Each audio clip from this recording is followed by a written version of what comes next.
You got the motherfucking right to remain violent. Hollow points hiding in my clip. I'll take 25 just to watch your life. What's up, guys? I'm Kyle with Rokonnection. We're here with Hollywood Undead. We're going to shoot some questions at them, see what they can give us. All right, where do you guys find your inspiration? Do I have to hold it? You don't have to. I can hold it. Okay, I know. I just didn't know if it was sensitive enough. Well, everyone's different. I mean, we all kind of musically, everybody has a different kind of background, but the bands that have influenced me most are probably like 9 Inch Nails and the Deftones. All right. Slick Rick. All right.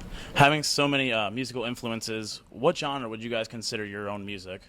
That's the worst question to answer because you kind of don't really know what to say. If you listen to our record, there's songs that are all over the place. Some are strictly like hip-hop, some are strictly rock, some are mixed. What kind of genre? I mean, I think we really are a band that you can't really categorize that much. But when people ask us, we just say rock because I mean that's what we kind of came from. But he's totally right. There's a lot of different elements to the band. All right. Right on. Where do you guys get the name Hollywood Undead? Growing up in Hollywood, it's kind of just a natural thing. Like, it's a pretty cool name. I think we're lucky that we somehow came up with that name, but literally just it was not even on purpose. We didn't sit there and brainstorm names. It just came about naturally. You should have heard the other options. They're all bad. You want to give us some of them? The Hollywood Gay Boys, Gay Boy 69. That's it. Charlie likes them. Those were the Charlie approved names. You just mentioned you guys were from LA. What was the music scene there like growing up? It's all different. I mean, it's not like we all grew up going to shows. A lot of us grew up into like punk music and stuff like that, like bands like Good Riddance and those kind of bands.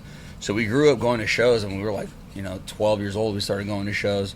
So we were into that music scene. I mean, a lot of us listen to hip hop and stuff, but like, as far as that's concerned, it's like pretty much all we did was go to shows and get drunk when we were kids. Yeah, we couldn't go to the rap shows because our parents wouldn't let us, so we had to go to the punk ones. All right. You guys recently just found a new singer, Danny. How'd you guys come about with him? It's been a long time, actually. I think that was like 4 years ago. Okay. He's He's been in the band a lot longer than our old guy ever was. So, I mean, I'm so used to it now, but we met just through mutual friends. He was recommended to us, and we were looking for someone new, and we got along really well with him. I used to, anyway. I used to get along with him good, but not anymore. And then that all changed, so whatever. Okay. What made you... Just kidding, I'm saying that because he's laying right That's here. fine. What made you guys choose him to be your new singer? Well, like I said, I mean, when we started playing live, we knew, he proved that he could do that, so we were very happy with that. Then I guess the final step was he did a couple tours with us, then we went and recorded some songs together, because I mean that's really how we have to do both. So, and then he was really good in the studio. We worked really well with him. We loved writing with him. So we said, "Hey, buddy, you want to do this?" And he was like, "Yeah." We never audition people because people are like, "Did you go out and audition?" Like a bunch of people, a bunch of singers. It was just that was natural too. It literally just came about, and like thank God that it happened because we didn't want to go audition people. It's kind of cheesy, Yeah. Being on tour, it seems pretty stressful. How do you guys find the time to relax or have fun or anything? That's pretty much all we do all day. Really, is kind of relax. That's the bad part.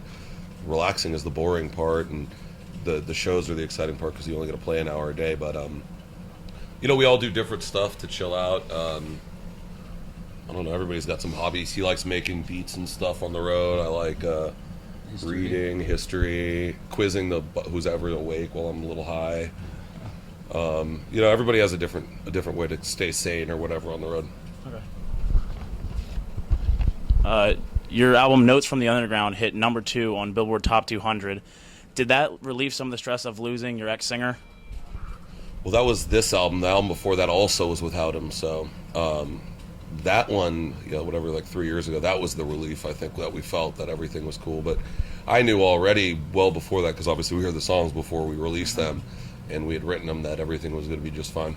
Okay. Fans love this one. What's the craziest thing to ever happen on during a show or on tour? These Marines gangbanged me once. That was really that was surprising. I wouldn't say it was unexpected. It wasn't crazy. I was surprised, but it wasn't that crazy. It's just though their style is different. They're militaristic, so it's just hard and fast and quick and everything. Do you guys have any traditions or rituals that you have before a show? The Marines. We listen to James Brown a lot before we go on stage. People don't believe us, but we'll put on James Brown and fucking dance, get ready. It gives us energy and shit, so it's a little fun fact. Yeah, when you do it every day, I mean, it's hard to get pumped, before each show, and it's very tiring. It really is, traveling that much and sleeping in the bus and stuff. So James Brown definitely helps us get a little hyped up. All right. When you guys were first starting out, was there any thought of that you would be this big? Yeah, I mean, I think when we everybody kind of knew that we had something special going. We believed in that before other people did. But I will say, like, the first time when we got signed and like we were in the Interscope offices and those things, that was kind of surreal. And then you go from having like, we were completely broke, living on like ramen, to actually having money, and not like tons, but I mean, to us that was like, it was insane. So those things I guess you expect, but when they happen, they're still unexpected. You know what I mean? Yeah. Same. Is there a reason for the mask? Is there a story behind it or anything like that? It's just one of those things where our music was different, so we kind of wanted to just look different. You know, we felt like we weren't the same as other bands, so like artistically, when you see a photo of us with our masks on, I think it looks cool, as opposed to like, you know, without them. It's just one of those things that it's another thing that just adds to our band. Okay. Yeah, when we do them without masks, they always just think they're modeling pictures, like a group of models, and they didn't know we were a band. Okay. They think we were modeling whatever clothes we were wearing. Your album Swan Songs, was there any relation from Led Zeppelin's record label that had the same name for inspiration or anything like that? No, honestly, we're all big Zeppelin fans too, especially Jay.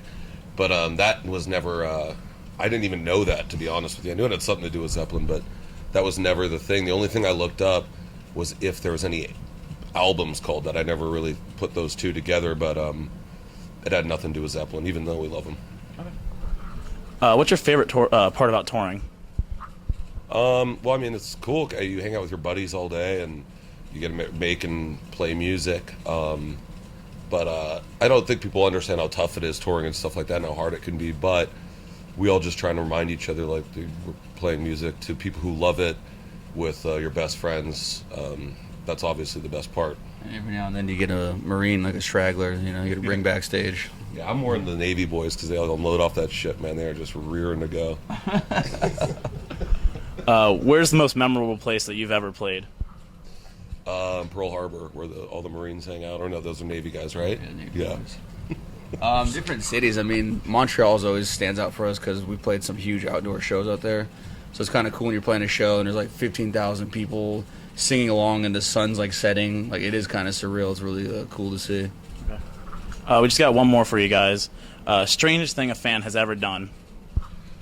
That's actually what? Curls. We don't understand how women still do that. No, I'm just kidding. It involves him because one night I was going on the bus in Baltimore, and this lady walked up, and she was like crying, telling me that she was his mom. You could tell she was like a nut, but I've known his mom forever. So I was like, no, you're not. She's like, I am. He needs to know. And I got scared enough to where I told him and security because, you know, she could be that crazy if she has tears in her eyes that she was going to like shoot him or something. Should have just let her. Everything would have been a lot happier. All right, can you give the fans a hint or anything for what's next for you guys? Sorry, we're talking about jokes we're talking about last night. We're going to come out with another record sometime probably early next year, and we're going to come out with it a lot faster. The last two, we took a year off in between records to write and record. We're not going to do that this time. So hopefully we'll be touring more, but we're definitely going to release a record sooner. Okay. So. Yeah, man. That's all the questions we got for Hollywood Undead. This is Kyle on Rokonnection. Thanks for watching, guys.